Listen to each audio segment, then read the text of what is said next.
the vast majority of folks who get accepted to Big Sky are just really excited. They've heard by word of mouth what a great festival this is.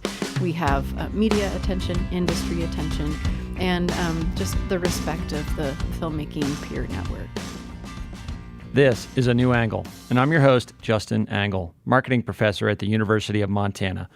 This podcast is my chance to speak with cool people doing awesome things in and around the great state of Montana. We are proudly underwritten by First Security Bank and Blackfoot Communications. Surprise! I bet you didn't expect to see me in your feed today. So much great content and so few Tuesdays. So we're hijacking your Thursday for a special episode with Rachel Gregg, the executive director of the Big Sky Film Institute. That's the organization that brings us the highly acclaimed Big Sky Documentary Film Festival. The festival opens on February 14th and runs through the 23rd.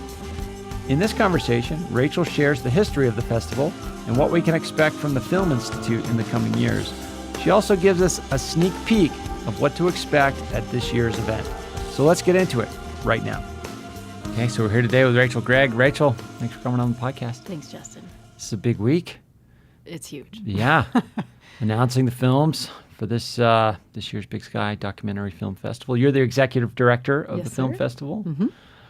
Actually, is it called the Film Festival or the Film Institute? Like, what is your title? Actually? Right. Yep. If I'm doing it right, I'm the executive director of the Big Sky Film Institute, of which the Big Sky Documentary Film Festival is our largest program. Okay, and a few other programs that we'll talk about.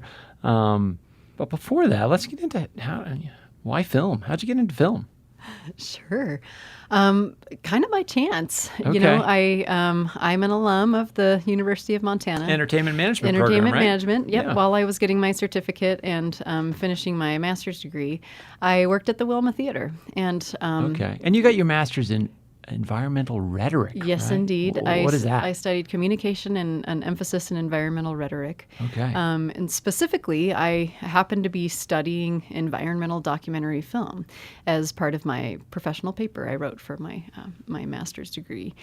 And essentially, that's looking at how people talk about the environment. Yeah. And my emphasis was on social movement and how documentary film is used to motivate wide swaths of people and get them excited, interested, educated, aware of environmental issues specifically. So, yeah, I actually wrote my paper on a film called Food, Inc., which a lot of people have probably I know heard Food, of. Inc. Yep. Yeah, powerful and, film. I was comparing it to another film called Bag It, which is about plastic bags, essentially, and not plastic to be confused in with baguette in the food no, category. no. Sorry, I Eat couldn't it. resist that joke. It was a bad one. Yeah, so I actually, it's somewhat unpopular with people because I said that Food Inc. actually isn't great for starting a social movement. However, you know, as it lived out into the world, it has had lasting effects and been very effective. Yeah, what was the basis of that argument? I was saying that the rhetorical tools I was studying and the theory of communication that I applied to the analysis said that Baggett was actually using better tools for teaching people how to take action that collectively, social movement-wise, would be more effective in the long term.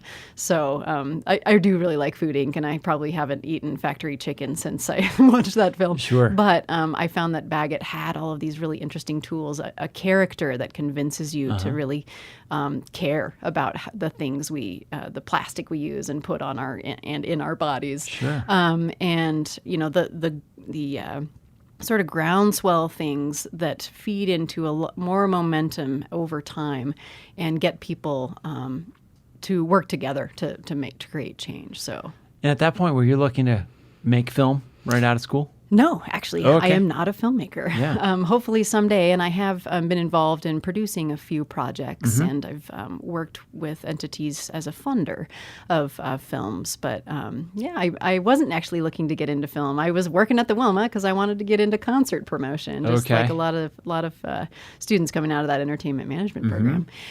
But I was working at the Wilma, helping with shows and community events and so on, and I got totally seduced by the film side because this was back when the Wilma was still a theater.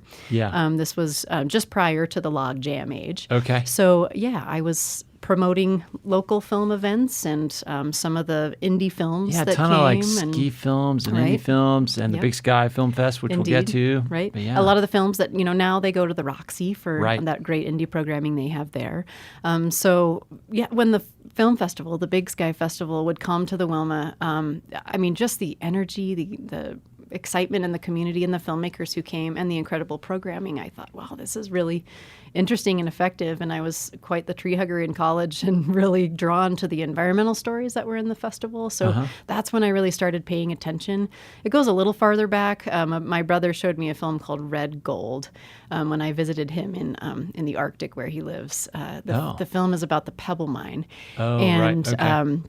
Is essentially a look at, the fishing economy, the recreation economy in that watershed that would be extremely damaged were the Pebble Mine to move ahead, and just really beautiful filmmaking. And I got super fired up to get involved on that issue because of that film, and that carried over into my career now, my professional paper, my master's degree, and now I don't know if I could have hit it more on the nose with studying environmental documentary film and now working for the festival to bring those stories to Missoula so we can sit down and talk to each other about these things. Absolutely. And so how long have you been with the Film Institute, Big Sky Film Institute? So I was actually hired to produce the festival in 2017. Okay. And my predecessor moved on, and that opened up the executive directorship, and the board asked me to stay. So I've been the director since probably fall of 2016. So I'm headed into my fourth festival now. Fourth festival.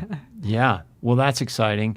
Let's get into it. Let's talk about the festival itself. It's a 9-day festival. 10 days. 10 days. Sorry. Well, yeah. I just can't do math. But February 14th to the 23rd, so coming right up. Yes. What are you most excited about?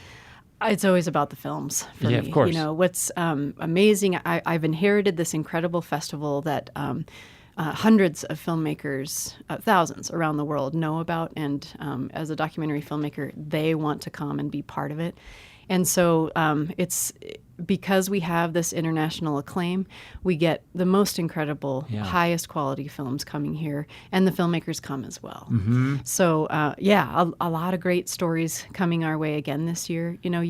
Year over year, it sort of changes the tone overall of what comes to us. I've noticed this in my 4 short years here. We 2016 to 17 was an interesting year politically, and we saw like a lot of satire come out of it that year because we weren't sure quite how to process this new situation we were facing domestically.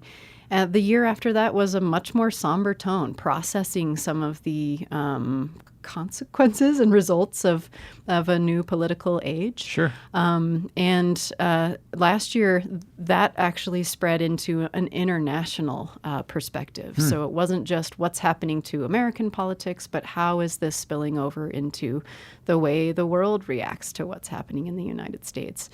And that's, of course, politically. We have lots of other stories that are more lighthearted or just personal, just the way people experience and process the world all over the place. So before we kind of get into what we might expect at this year's edition, let's maybe talk about the history, because now it's such an established thing. Like people come from all over the world, and you get all these premier elite filmmakers. But it didn't start that way. Tell us maybe some of the history. Yeah. So Big Sky started in 2004. And essentially it was a few local documentary enthusiasts who said, maybe if we threw together a weekend of nonfiction films, people would come and they would enjoy it. And we'll curate some films we think Missoula would really love, and then some other work that might really challenge an audience and get them interested in the nonfiction genre. Okay. And what do you mean by challenge an audience? Sure. We all gravitate towards certain things. Maybe you like ski movies or fishing porn or comfort. Whatever. Yeah. Maybe you really like international stories. But what we're hoping people will do is come to the festival because they see something they like and want to learn more about. And then they'll encounter a story about a Syrian refugee, Right. about a wheelchair-bound businessman, about indigenous stories. I mean, there's just so much to see that you might not seek out otherwise. Right. So by challenging an audience, we mean discovering things they didn't think they even wanted to know or learn about. And that's really the power of Big Sky is because it's a big 10-day festival with over 150 films every year, there is so much to discover. That's one thing we've remained committed to is keeping the festival really big so that not only can we give opportunity for more filmmakers that way to get their work into the world, but also to help our audience discover a whole range of perspectives and ideas. You know, we're not pushing any certain agenda. In general, documentary film is somewhat more progressive and digs really deep. But there's so much to learn for, there's something for everyone, I always say. It's really exciting what you can discover. Yeah, and the film festival doesn't really have a particular topical theme. No. You got such a diverse array of types of film and topics and issues. Talk about that, like, because a lot of times a film festival sort of develops, a theme. Like you go there to get environmental films, you go there to get action sports films, you go there to get, like the Wildlife Film Festival that we have here in Missoula as well. How is that sort of broad diversity sort of conceptualized from the beginning? Sure. So it kind of comes down to just what comes to us, honestly. Okay. Because there is so much out there, I hate to, put a box around it and say we're only going to show people films like this, because maybe we say we're going to show films about music this year, or have that emphasis. I wouldn't want to exclude an amazing film about climbing Everest, or whatever it is. Or exploring jungles in South Africa. What we're really looking for is the best documentary storytelling out there. Okay. High quality films that are nuanced and ethical, and that sort of push boundaries and help people think about things differently or more broadly. So to kind of make a box and say this is what we're shooting for, that can be challenging, even though we're getting, we're near 2,000 entries every year now, and we program the festival only from the open call. So we are not going out and curating, except for our retrospective programs. We are not hand-picking what comes here. We are asking filmmakers, send us your work, and from that we'll build a program. Is that distinct from other large film festivals, Sundance, that's South by Southwest, et cetera? It is, yeah. As far as the percentage of films coming from the open call, our program is 90%, over 90% from the open call. Okay. Other larger festivals are going to be much lower than that. But we ask filmmakers to pay to enter the film festival. Okay. It helps our nonprofit pay for that process of viewing and selecting. Sure. And so we want to be true to that and say, yes, we're actually pulling our program from the folks who sent us their films, as opposed to saying, well, thanks for the money, we're going to go out here and pick what we want from whatever's playing at Sundance or South or by. try to solicit some big name and Right. big film. Has that ever been part of the consideration? Is we want to try to get some big name documentary film to debut here so we can use it as a draw for other people? Sure. We'd be irresponsible not to pay attention to those things. And what we've done is just try to cultivate relationships with those big filmmakers so that they do submit to the festival. Yeah. And that we're getting that work through the open call. And most of those filmmakers really do respect that process. We're sort of a mid-level festival at this point. So, we're bookended by these big behemoth. Sundance and South by are right around Big Sky in January and March. And so we're still competing for some of those titles. So folks don't mind coming here after they premiere at Sundance. But then, what if they would like to leverage Big Sky acceptance into, hey, actually, we'd like to world premiere at South by Southwest. Sure. So it is a little bit of a game and a negotiation sometimes. However, the vast majority of folks who get accepted to Big Sky are just really excited. They've heard by word of mouth what a great festival this is. We have media attention, industry attention, and just the respect of the filmmaking peer network. So, yeah, can you talk a little bit about the process, maybe from the perspective of the filmmaker? I know we had Eric Becker on who had his film Return to Mount Kennedy at the festival last year. Love that film. And he talked a little bit about like the mechanics of trying to bring a project like this to life. So, filmmakers are bringing their work to life. They want to expose it to more people. They want to probably get some form of distribution or monetize the film in some way. Yep. So, how does your film festival fit into this creative and distribution process for filmmakers? Sure. We've actually tried to position ourselves as an accessible festival, in the sense that if you come as a filmmaker, this is a laid-back town. Yeah. There is not much pretension in Missoula, if any, and all of the VIPs and visitors coming for the festival encounter each other at our party at the Missoula Art Museum, or at Charlie's after everything's said and done for the day. It's everybody's kind of running in the same circles, and there's not that pressure like there might be at other big festivals. Mm-hmm. And that's what we really try to elevate. We don't position ourselves as a marketplace. There's benefits to being a marketplace where you're going to encounter a sales agent, a distributor, and they might buy your film straight out of Big Sky. However, that creates a pressure that we don't necessarily think is as valuable in this atmosphere.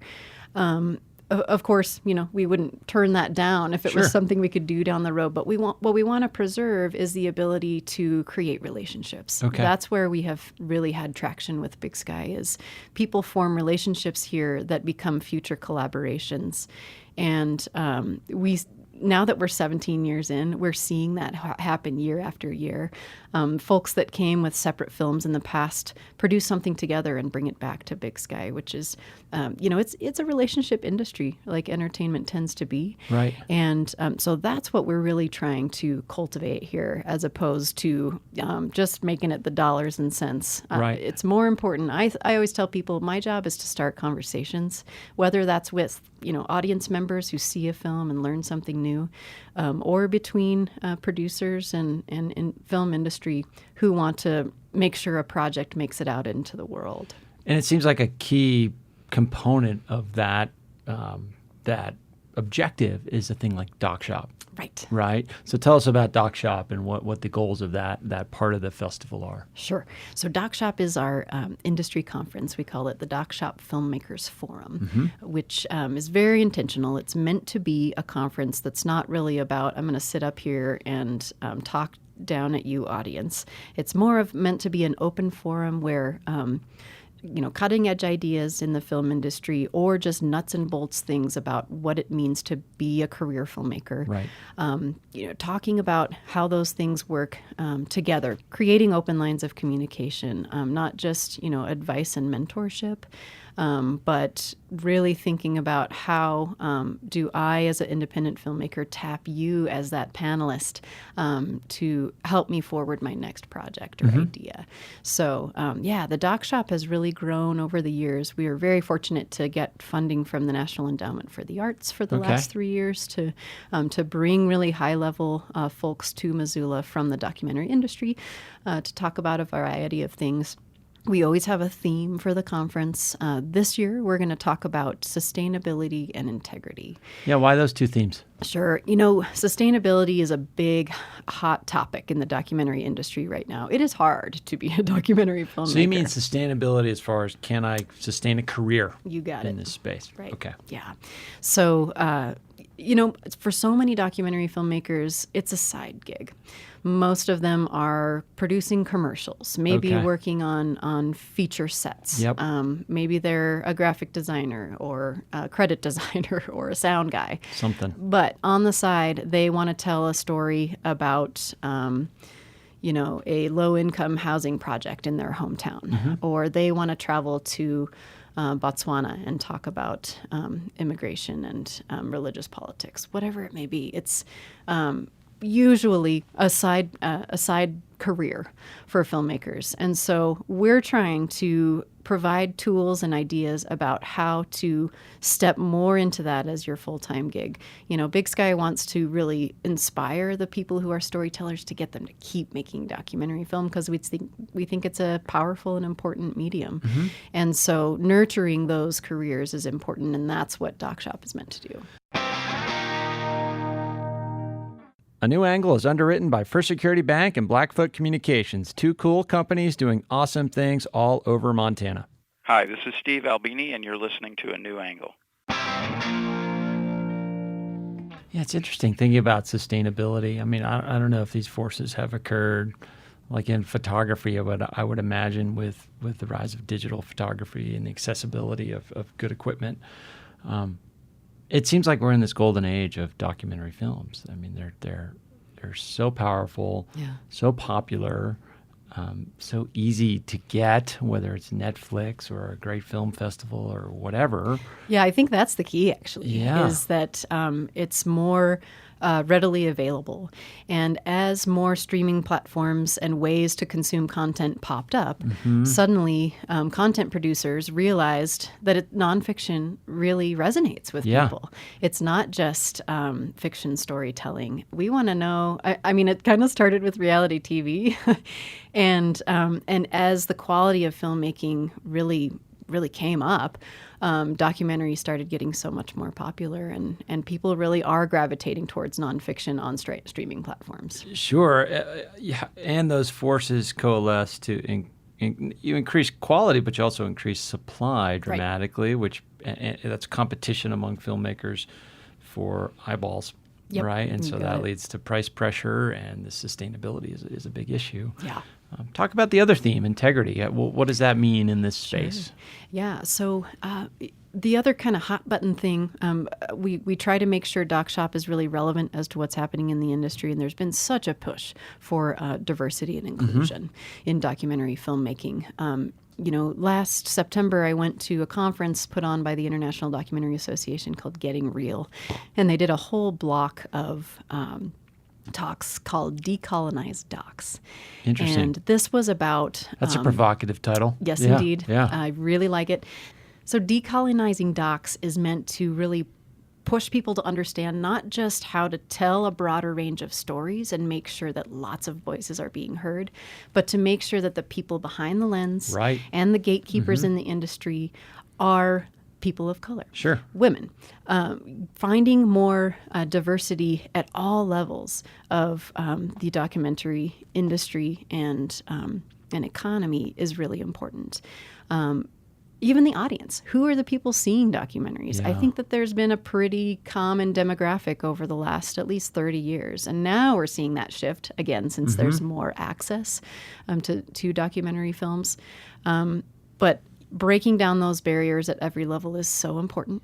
And documentary lends itself to educating people about how to decolonize other things as well. Sure. And so that's what we're tackling when we're talking about integrity at DocShop this year is how are we talking about inclusion? How are we involving Indigenous artists and elevating their work? How are we making sure that more women are in positions of power and behind the lens? How are we making sure that people of color come to the theaters and see films? All sorts of different things. So this year we'll be having a conversation with the Brown Girls Doc Mafia. Okay, to tell us about who they are. Sure, that's women of color who are essentially it's a community of women who are working to just support each other, right? This is not about... Within documentary film. You got it, yeah. Okay. Yeah, this is not about tokenizing. It's about normalizing the fact that that these are incredible artists and they deserve space. So we're creating that space and trying to be more intentional about the choices. So, if I put together a panel of filmmakers, I'm going to put women and people of color on it because they're amazing artists, not because they're women and people of color. That is where we're trying to get is, stopping trying to be so obvious that we're our stats are more diverse, as it were, and more just making that part of our daily decisions and thinking. That's where we're trying to push that. So the Brown Girls Doc Mafia will come to talk about how they've created those communities and how they're shifting that narrative. We're also going to have a panel of Indigenous filmmakers talking about new media, VR, transmedia, XR, how Indigenous artists are really gravitating towards that. What's XR? I caught that I had terminology. To look it up. I didn't know what XR is. I had to look it up because I didn't either. But essentially, because there's so many different types of technology, it's well, let me just give you an example. I think Sure. This is the easiest. Google has this cool new technology. I think it's called Paintbrush. And you wear a VR headset, and it interacts with a brush or a VR digital virtual brush reality you have in your hand, and you can paint with it. You can wave your arm around and write your name. It'd be kind of like using a sparkler at 4th of July, right? Yep. And you paint your name. So it's just like that, but the headset interacts with what you're doing with your hands and creates this artwork. So XR typically recognizes the environment you're in. So, I could be sitting here in this studio and painting the desk or the microphones in front of me. Oh, gosh. And so it's creating both a real and a virtual world and creating technology that helps those things interact. So, oof. I know. And is that going to be happening at the Film I Fest? hope Like so. I can go and do XR? Yeah. That's the idea. So Ben Alex Dupree is a fantastic Indigenous filmmaker. Last year he was here with his film Sweetheart Dancers about a pair of Two-Spirit dancers at a powwow. And he has created a custom VR piece for Big Sky this year that is essentially basic things that modern Native Americans do. And we're getting to drop ourselves into a day in the life or a moment in the daily lives of Native Americans. I mean, that's like takes perspective taking to a whole new level. Absolutely. What I love about Ben Alex is, there's so much work with Indigenous film to look at histories and traditions of Indigenous cultures. Ben Alex very much lives as a modern Indian. He likes to really push his own communities to think about themselves in a modern context. There's such an appreciation for Indigenous culture in Missoula and Montana in general, and I think that it's great to think about the modern Native American as well, and really respecting that they have a really unique experience. But being able to see how they're experiencing the world with a really complex history and tradition behind that. So I think that's what he's tried to kind of interpret into these pieces. And so that's part of our interactive for 2020. Awesome. Well, let's talk more about 2020. I mean, I can push it a little bit. The film festival is a week or so away, but like, what can we expect? Sure.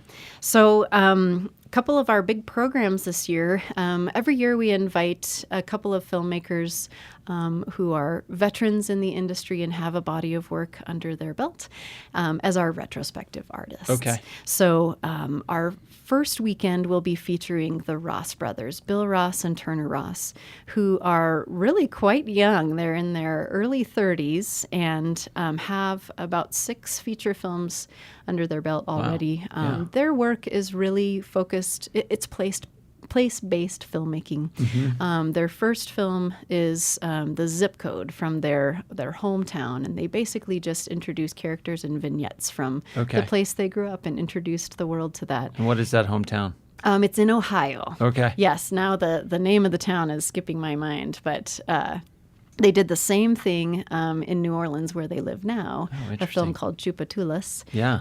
So again, just the people, places, things, sounds, sensations of one corner of the world. So the Ross brothers' newest film just premiered at the Sundance Film Festival. It's called Bloody Nose, Empty Pockets. Okay. And this film, similar to their previous work, was perspectives from a certain corner of the world. This time they were in a bar that's on the outskirts of Las Vegas.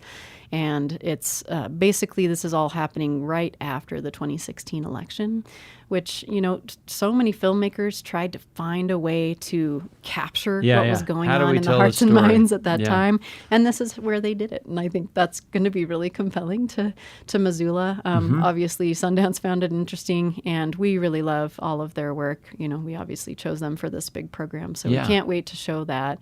And then they're also going to be doing a masterclass as part of Doc Shop, and we're going to have it in a bar, so keeping with the theme. So they'll talk a little bit about their influences in their work and how they have found sustainability as filmmakers, as a duo specifically. Yeah. Excellent. Anything else you can kind of tip your hat to at this point? Sure. I mean, I should probably buzz some of the films that have really been sticking with me. Missoula, a couple of Missoula films, I think just the regular film goer would really love here. Super Frenchy is a film about basically the most prolific ski base jumper in the world is from France, and he has made this incredible career of ski base jumping. One of the most dangerous things you can do, skiing off the side of a cliff and parachuting down. It's an amazing long story that's followed him for many years of his life, from when he really started taking big risks and how he went bigger and bigger, all the way to meeting his wife and having a child and trying and weighing risk and how that changes over time. So that beautiful kind of nuanced narrative underneath these really cool shots of this guy doing insane things. Just a lovely character. So I mean, that film about Shane McConkey, like, how it's ending. Indeed. And like, I was still driven to tears, like in shock at the end, watching his demise unfold, even though it's coming. So, I'm stoked for that Shane, one. Yeah, it's a great film. Shane was obviously really influential. I'm sure for this athlete, and he's being in that world has lost many of his friends, and so that's part of his daily struggle. But it's also you see what a powerful pull a sport like that has on somebody, and makes you think about, is this an addiction? Is this just something he can't live without?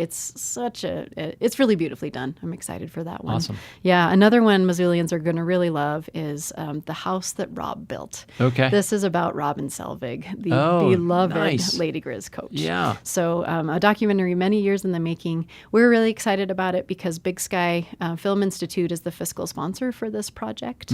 We wanted to support this hometown film and did what we could to get them to the finish line, and now we get to premiere it at the festival. Fantastic. So we can't wait for Missoula to see it.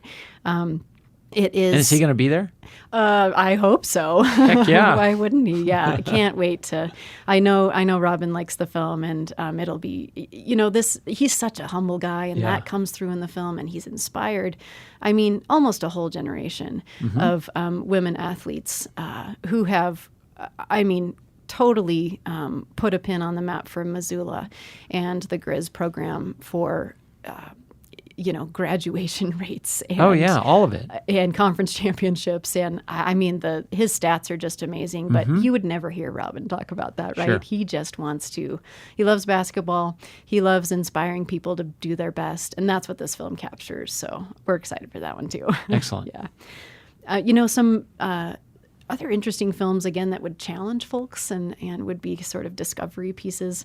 Another film that just came out of Sundance is called Feels Good Man. Okay. And this is about Pepe the Frog, which he became an internet sensation. That's right. But originally, Pepe was just kind of this frumpy, funny character in a comic strip written by an artist from the Bay Area. That was called Boys Club. And suddenly, somehow, Pepe gets co-opted by somebody on Reddit and created into a meme. Yep. And not to spoil it too hard, but he became a tool of the far-right movement. Yeah. And, became a really ugly piece of rhetoric when he was supposed to be this kind of delightful character. So this movie is both about the power of the internet to really sway public opinion and cultivate ideas and rhetoric, of course. And also this delightful artist who created the character to begin with, who finds himself pulled into this world where he has to decide, do I fight for Pepe and my work? Or, do I just let it go and admit defeat because the internet is so powerful? So really interesting, well done, really hard story to tell, I think. So I was impressed with the filmmaking, and those filmmakers will be here as well. So, awesome. Yeah. So so much awesome stuff. Let's not give it all away, because part of the deal is discovery, like just getting the program, pulling up the schedule, and just finding it's kind of a treasure hunt in a way. I want to be respectful of your time, Rachel, but I do want to talk about, the Big Sky Documentary Film Festival is one piece of the Institute's work. You've got a lot of other things going on. Recently moved into the new Zach building, so you have a new home. And that's going to enable a lot of other cool things from your organization. Talk a little bit about the other stuff you do. Yeah, that's the vision. So the Institute, of course, the festival is our pillar event. But we also engage in youth education and artist development through the rest of the year, in addition to other documentary programming. So our youth initiatives are 6 different programs that take filmmakers into schools, again, to just get those great films in front of students and engage them in conversation with the artists themselves, perhaps inspire them to pursue a film what career. an interesting time. Like, I think about this, like, a filmmaker comes to me in high school, sort of like, whatever, that's really cool what you do, but there's so many steps between. But you bring a filmmaker into a high school around here, even a grade school around here, they just whip out their phone. Yep. Like, I can go do this afternoon with my buddies. Yeah. And they do. Right. And they create awesome stuff. You got it. Yeah, and we're actually trying to kind of create a pipeline of programs that go from inspiration. So a filmmaker comes into my classroom, and then we have a youth fellowship and a filmmaking workshop that teach the history, the theory, and the fundamentals and the tools for filmmaking. Right. All the way down to artist programs that once you're really ready to jump in and pursue the film industry, then there's the Doc Shop Conference. There's the Indigenous Filmmaker Fellowship. There are a number of programs that help shepherd you all the way through into that. And then, of course, we work with so many partners, which is why we're so excited to be in the ZAC, because we want to do as much collaboration as possible. We work with the MAPS Media Institute to get films down to the Bitterroot and out to Helena during the festival. We work with the Spark program locally to bring 6th graders to the festival on a field trip to watch some films and interact with filmmakers. And the filmmakers in the schools, while filmmakers are here for the festival, it's one of the more memorable things that happen for those filmmakers when they come to Missoula. Yeah, it's not just a great screening with our super engaged community, but they actually get to go connect with students in schools, and that's when they really remember what it's all about. Telling those stories and getting the next generation really excited about how to use media. And we're tasked with really promoting media literacy, because students are so inundated with media these days. Media literacy means teaching kids how to be responsible consumers and creators of that media. How do you interact? How do you evaluate a film? What sources are they using? Things like that. So that's really what the Institute is meant to do, teach kids not just about how to make films, but how to do so in a really productive way. Absolutely. That is so important. Yeah. Rachel, when you think, so you're about to, this is your 4th Film Fest, right? So assuming you stick around for a while, which we hope you do, 5 years from now, 10 years from now, what do you want this thing to look like and feel like? Yeah. What's success or continued success? Right. I don't want to imply it's not successful now. Indeed. When I think about us really growing, I would obviously like to see the festival continue to become more valuable. Okay. I think it's, we really love the size. We really love the fact that there's so many amazing films and that we have this industry acclaim. We've also we also are struggling for attention. There are so many festivals out in the world. There are so many festivals in Missoula. That's true too.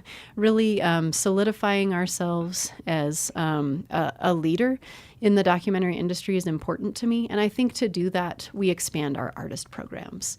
We'd like to do more things along the line of residencies or fellowships, which we're starting to delve into. More opportunities, like I said, to encourage the people who make documentary films to keep doing that and elevating the importance of that. Finding funding opportunities for them, which is so hard. Could we be a source of a grant down the road? Yeah. Could we have a residency so people can come to Missoula in the summer, maybe not in February, and get inspired in this cool place where we live, where there's such a healthy artist community, where we can do focus group screenings and editing residencies, things like that, where we can again continue to cultivate the artists here in this place where clearly there's an audience and a love for the art form. How do we translate that into promoting the next generation of artists? So I think it's really just advancing what we're already doing and finding, really sustainable support for that. We're a nonprofit in a town with a lot of nonprofits, and we're constantly looking for how to make it sustainable and productive. So building strength within the Institute is important. I think also there are so many great efforts for media arts education for youth, and we're a piece of that puzzle here in Montana and Missoula specifically. But there's, I think, a even more demand and need for education at that emerging and mid-career artist level. And that's where I really see Big Sky going, is being a voice for those filmmakers.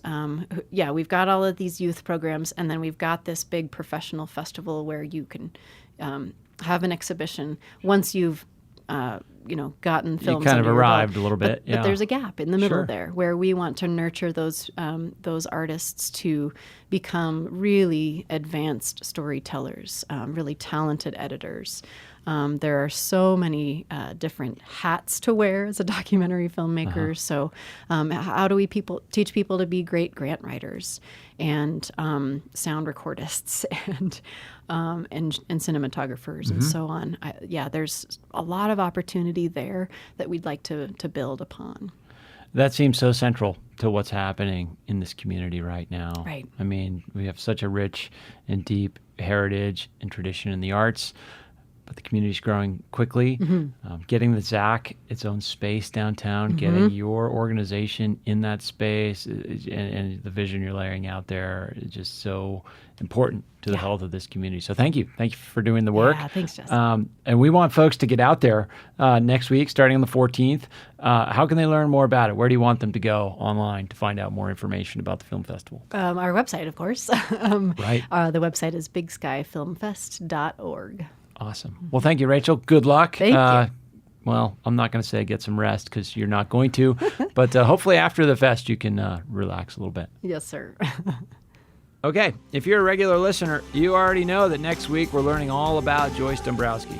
And if you aren't, well, listen next week, and that'll pretty much make you a regular. And we're happy to have you.